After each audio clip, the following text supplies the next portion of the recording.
So, ayan guys, gagawa tayo ng maha blanca. Kailangan natin ng, syempre, evaporated milk, condensed. Tapos, kailangan din natin ng sweet curd. Syempre, gata. So, gamit tayo ng dalawang gata. Tapos, white flour cornstarch, cream cornstarch. At saka, kailangan natin ng evaporated milk. Pagsama-samahin lang po natin yan. Tapos, kailangan din natin ng 2 cups of water. Okay? At syempre, maglalagay tayo ng 3 cups of sweet flour, corn flour. So, ayan po ang ating corn flour. At din po yung igaganyan para tanggal yung bubo. Tapos, iseset aside natin. Tapos, susunod, ilalagay natin ang ating pan na paglulutuan. Direct na tayo. So, lang natin lahat ng ingredients. Ayan, ating gata.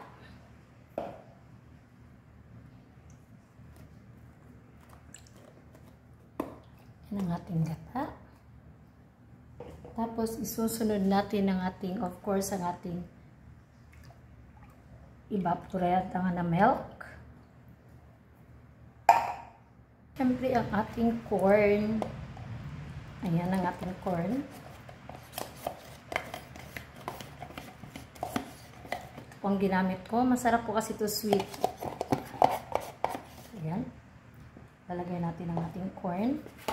At syempre, ang ating evaporada.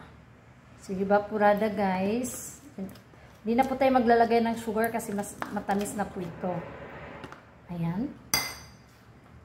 Tapos, magmi-mix tayo ng 1 cup of water. So, ayan guys, ang ating 1 cup of water, ilalagay natin dyan. Tapos, imi-mix-mix lang natin siya all together.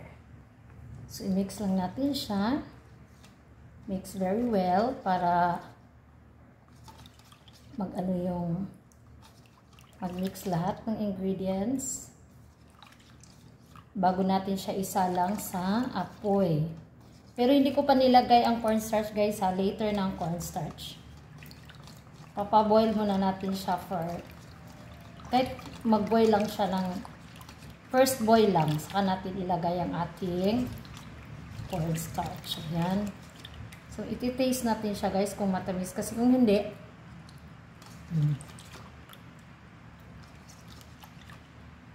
ayan.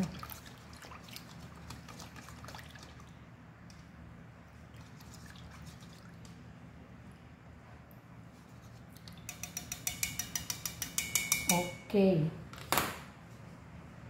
So, well, tapos na. Ang atin na naman yung gagawin. I-mix naman natin ang ating flour with water. Ating cornstarch, guys, i-mix natin siya with a bit of water.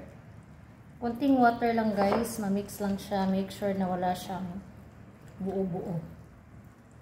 Yan na, guys. So, make sure na yung consistency ng ano. Kasi mas mahirap kasi i-mix ang cornstarch talaga kaysa flour. Ang flour ang bilis. Ang cornstarch kasi nagdidikit-dikit talaga siya. So, make sure na walang matitirang buo-buo. Set aside lang natin para later use yun siya, guys. Hindi pa ngayon, no? So, ayan. Okay, so set aside at mag-ready na tayo sa ating. Andito na tayo, guys. Ito yung ingredients kanina ng gatas, corn, tapos, gata. So, iboboy lang natin siya. Para gagawin natin mamaya. No?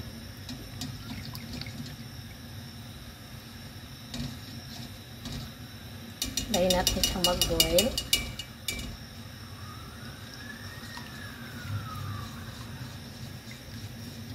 Maingay guys kasi may syringe ng ano.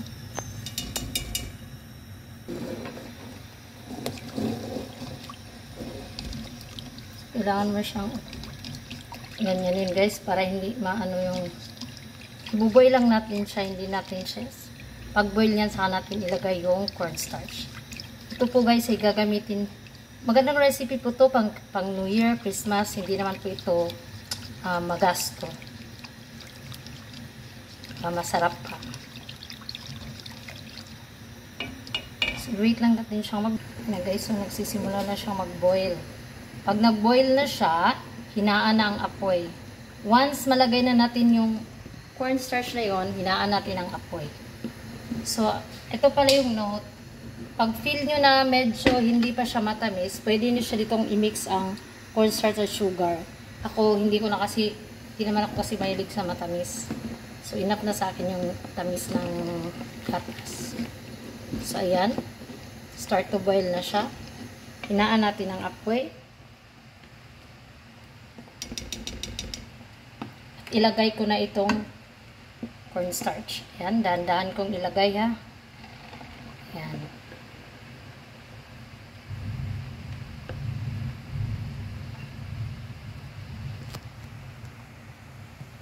Pag nandiyan na yung cornstarch guys, continuous na ang paghalo nito hanggang sa lalapot na siya. Yan. Sisimula ng lumapot.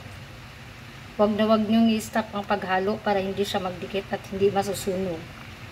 Slow fire lang. Kasi madali na itong maluto.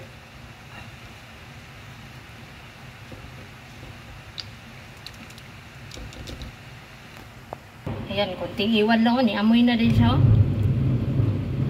Iniwan ko lang saglit guys. Kailangan talaga wag nyong iwan. Inano ko lang kasi nagbuhol-buhol yung ano.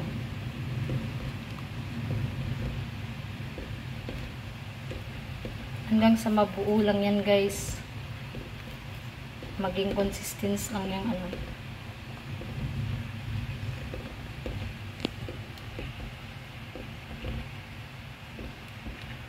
Ang nakaano lang sa mga blanca, lang talaga, walang hintong ano yan, uraw.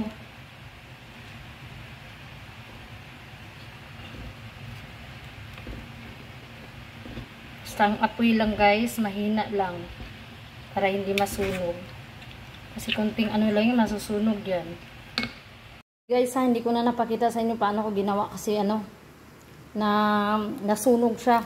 Parang disaster ata. Pero masarap naman siya guys. Ito na ang ready to eat ng aking mahayan. Tingnan nyo.